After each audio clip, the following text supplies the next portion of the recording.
Hello everyone, welcome to Unlock Physics. Myself Anas Khan and I am a physics expert. So friends, I again welcome you back to our channel. मुझे पता है आप में से बहुत लोग सोच रहे होंगे कि क्या हुआ, वीडियोस क्यों नहीं आ रही हैं। जी हाँ, कुछ कमिटमेंट्स थे हमारे, इस वजह से हमारे वीडियोस में डिले हो गया है। But we are back on track and will make sure कि अब हम आपको प्रॉपरली वीडियोस हर क्लास की हर लेक्चर वाइज प्रॉपरली आपको हम दे सकें। And yes, congratulations to all our class 10th students. Unfortunately उनका बोर्ड एग्ज़ाम नहीं हो पाया, बट जो हुआ सो हुआ। We all welcome you to class 11th। जो भी बच्चे हमारे पीसी में पीसीबी ग्रुप के हैं, I again welcome you and I congratulate you for coming to class 11th। जी हाँ, इस साल थोड़ा सा आपका सिलेबस बढ़ जाएगा, थोड़ा सा आपका डिफ़िकल्टी लेवल बढ़ जाएगा, बट उससे घबराना नहीं है, उससे हमें डरना नहीं है। थोड़ा सा आपको मेहनत करना पड़ेगा। इसमें सबसे मेन फंडा यही है कि you have to do your regular studies. आप रोज़ पढ़ते रहिए, रोज़ वीडियोस देखते रहिए, रोज़ अपने नोट्स रेफर करते रहिए।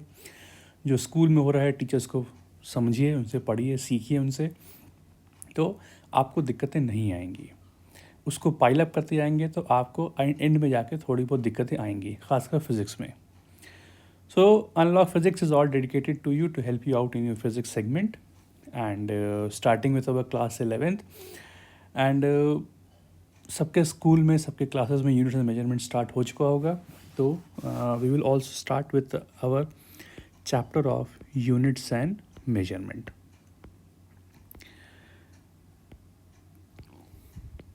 तो इसमें हम कुछ फैंसी नहीं पढ़ेंगे, एक बहुत ही जनरल बातें करेंगे जो आप में से बहुत लोग जान चुके होंगे, बहुत से लोग पढ़ भी चुके होंगे।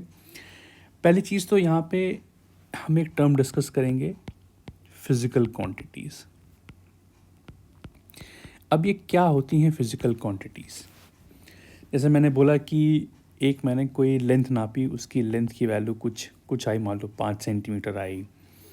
हमने एक वेइंग बैलेंस पे देखा, वहाँ पे मास दिखा रहा है 5 kg। हमने हाथों में घड़ी पहनी है, उसमें कुछ टाइम दिखाता है। तो बेसिकली फ़िज़िकल क्वांटिटी वो होती हैं, अगर मैं इसको एक डेफिनेशन में लिखना चाहूँ मैं, आप चाहें तो उसको लिख सकते हैं, नहीं तो वीडियो में है, आप उसको बाद में रेफ़र कर सकते हैं। ये एक ऐसी क्वांटिटीज़ हैं that can be measured directly और indirectly by use of physical laws. अब फिज़िकल लॉज क्या हैं?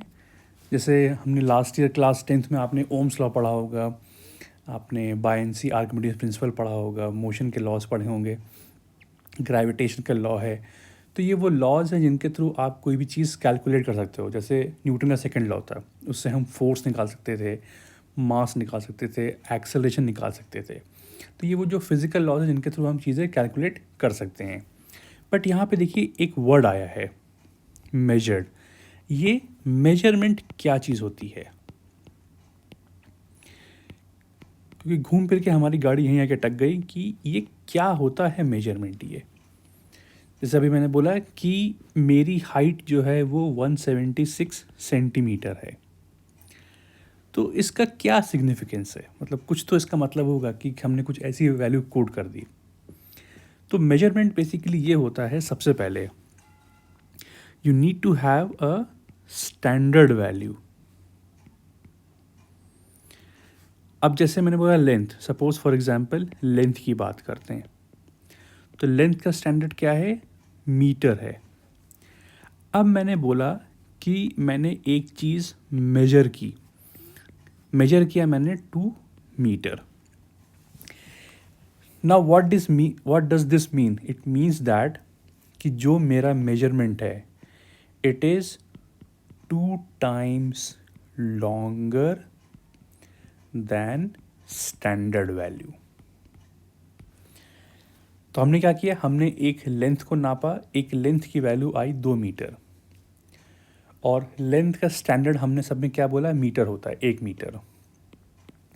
तो इसका मतलब ये हुआ कि जो चीज़ मैंने नापी, जो मेजर की, वो अपने स्टैंडर्ड से 2 टाइम्स ज़्यादा है या लॉन्गर है। जैसे मैं बोलूँ 5 kg, मतलब ये मेजरमेंट 5 टाइम्स हैवियर है अपने स्टैंडर्ड वैल्यू से।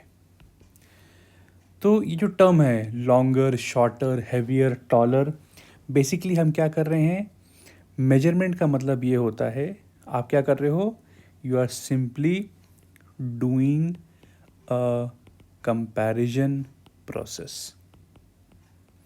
ये आपका मेजरमेंट होता है। Measurement is simply a comparison process. किसको कंपेयर कर रहे हो, you are comparing your measurement with your standard value.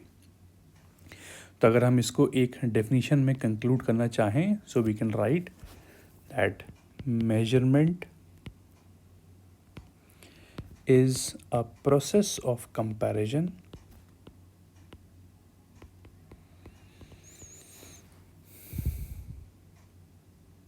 of a measured value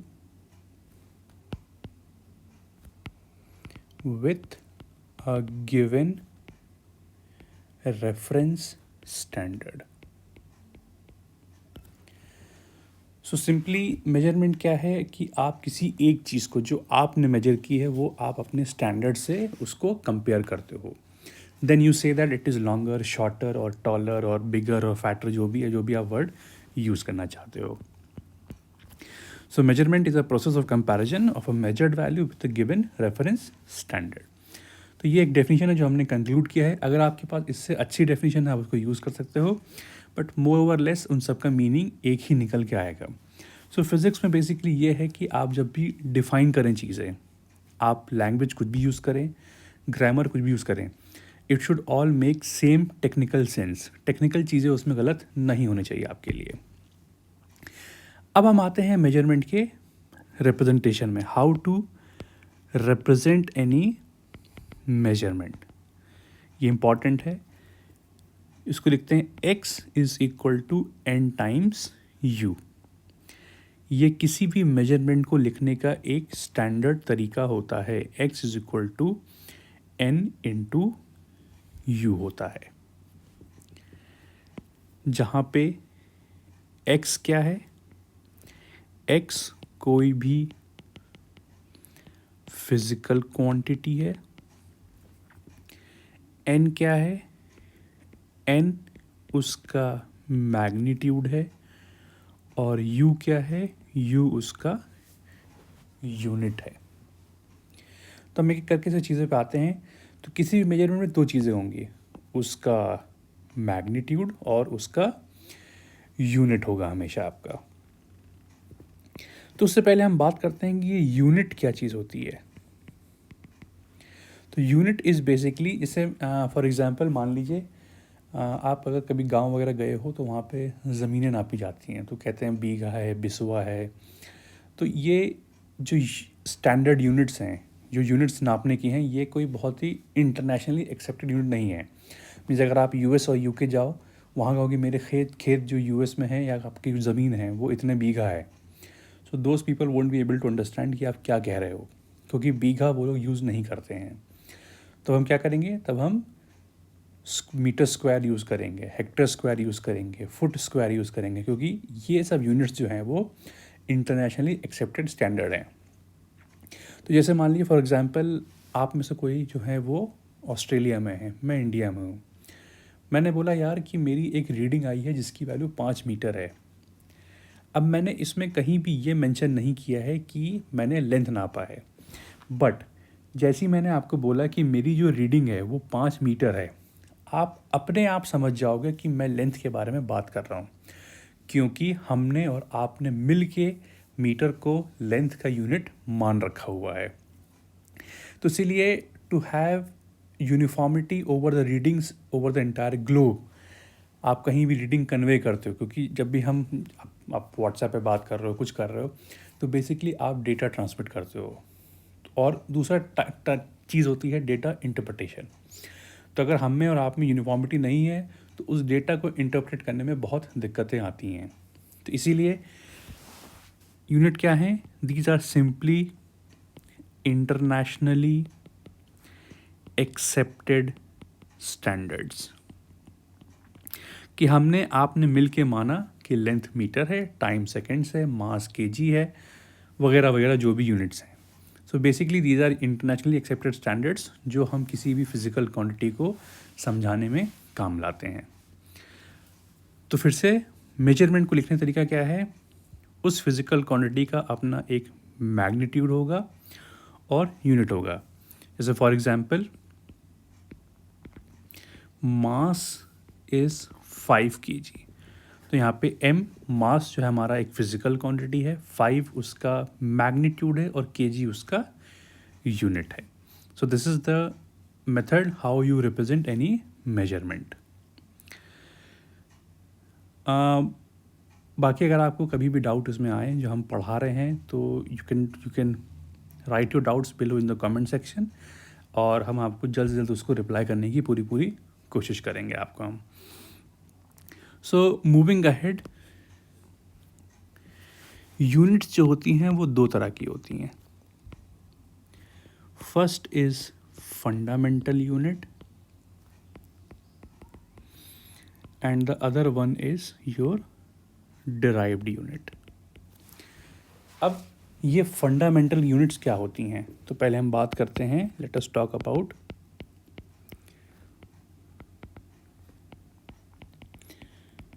fundamental units. तो बेसिकली ये वो यूनिट्स हैं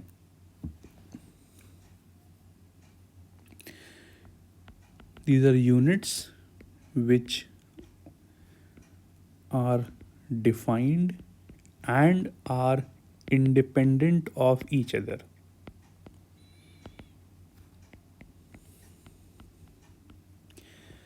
तो बेसिकली इसमें हमारे पास we have 7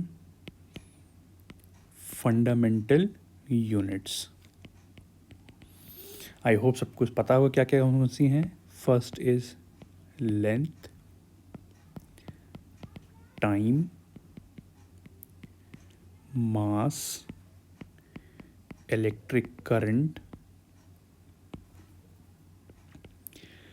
amount of substance,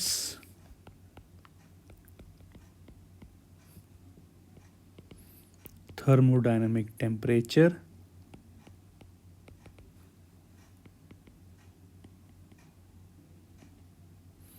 and last is luminous intensity। इनके यूनिट्स भी आप सबको पता ही होंगे। Length is metre, time is seconds, mass is kg, electric current is ampere, amount of substance is mole, thermodynamic temperature is kelvin and intensity is candela. ये आपकी 7 fundamental units होती हैं जो अपने आप में ही डिफाइंड होती हैं। इनको डिफाइन करने के लिए कोई भी यूनिट्स की ज़रूरत नहीं पड़ती हैं। और जो दूसरी कैटेगरी है that is your derived units. Basically ये जो होते हैं units which are defined using fundamental, which are defined using fundamental units. तो इसमें बहुत सारी हैं, इसमें कोई लिमिट नहीं है कितनी है, तो हम इसमें कुछ लेते हैं। बेसिकली जैसे आपने क्लास 10th में या 9th में आपने पढ़ा होगा, फोर्स पढ़ा होगा या आपने एक्सेलरेशन पढ़ा होगा। So acceleration is basically speed over time या change of speed over time, और स्पीड था डिस्टेंस अपॉन टाइम। तो एक्सेलरेशन बन जाएगा distance upon time into time, and for distance we have metre, time we have second into second. So acceleration becomes metre per second square. या आपने एक term momentum भी पढ़ा होगा, momentum was mass into velocity. तो mass क्या था kg और वेलोसिटी क्या था मीटर पर सेकंड। तो यहाँ पे हम kg, मीटर और सेकंड ये 3 फंडामेंटल को यूज़ करके हम अपने डिराइव यूनिट्स को बना रहे हैं। So derived units are those which are defined on the help with the help of your given fundamental units. तो ये आपके डिराइव्ड यूनिट्स होते हैं। इसके बाद हम कुछ सिस्टम ऑफ यूनिट्स भी हम यूज़ करेंगे जो हम क्लास 12 तक उसको पढ़ते आएंगे। तो इसमें बेसिकली हमारे पास 4 सिस्टम ऑफ यूनिट्स हैं। पहला आपका होता है MKS, CGS, FPS और चौथा जो होता है वो SI यूनिट्स होता है आपका। तो MKS में क्या होता है? इन MKS में M मतलब होता है मास, M होता है आपका मीटर, K आपका किलोग्राम है और सेकंड्स, S आपका सेकंड्स है। तो इसमें लेंथ जो होता है मीटर में होता है, K आपका मास जो है वो किलोग्राम में होता है और टाइम आपका सेकंड्स में होता है। CGS में आपका जो लेंथ है वो सेंटीमीटर में होता है, मास आपका ग्राम्स में होता है, टाइम आपका सेकंड्स में होता है। FPS जो है वो एक ब्रिटिश सिस्टम है। अगर आप कभी वो सब देखें WWE वगैरह या कुछ भी है तो उसमें देखिए उनके जो वेट्स वगैरह आते हैं वो पाउंड वगैरह में आते हैं आपके हमेशा। तो length is foot, mass is pound and time is seconds.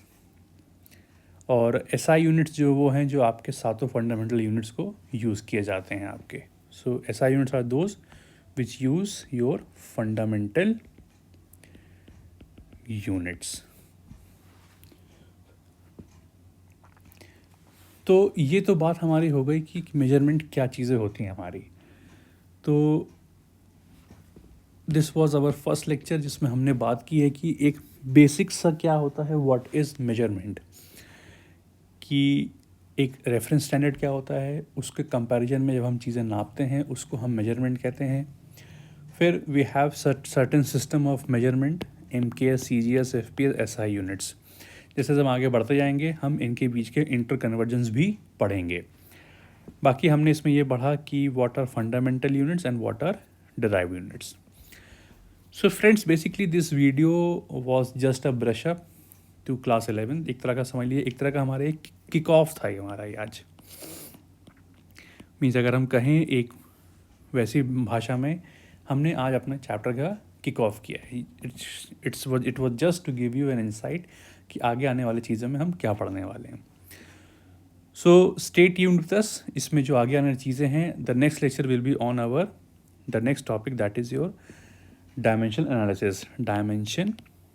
Analysis. आप में से बहुत से लोग इसको पढ़ चुके होंगे, कुछ लोगों को आता भी होगा, नहीं आता है तो कोई दिक्कत की बात नहीं, हम हैं यहाँ पे आपको पढ़ाने के लिए, आपको समझाने के लिए। सो आई होप फ्रेंड्स कि आपको ये वीडियो पसंद आया होगा, समझ में आया होगा। In case you have any doubts you can write in to our comment section and we will help you out with your doubts. और अगर हम आपसे नए जुड़ रहे हैं, प्लीज़ हमारे चैनल को लाइक करें, शेयर करें, सब्सक्राइब करें और इसको अपने दोस्तों में ज़्यादा इसको शेयर करें ताकि उनको भी इससे बेनिफिट मिल सके। So friends, thank you very much and again I welcome you all to class 11th। आप हमसे जुड़े रहिए, हमारे टिप्स को फॉलो करते रहिए एंड आई होप कि आपको इससे काफ़ी फ़ायदा मिलेगा। सो friends, thank you very much.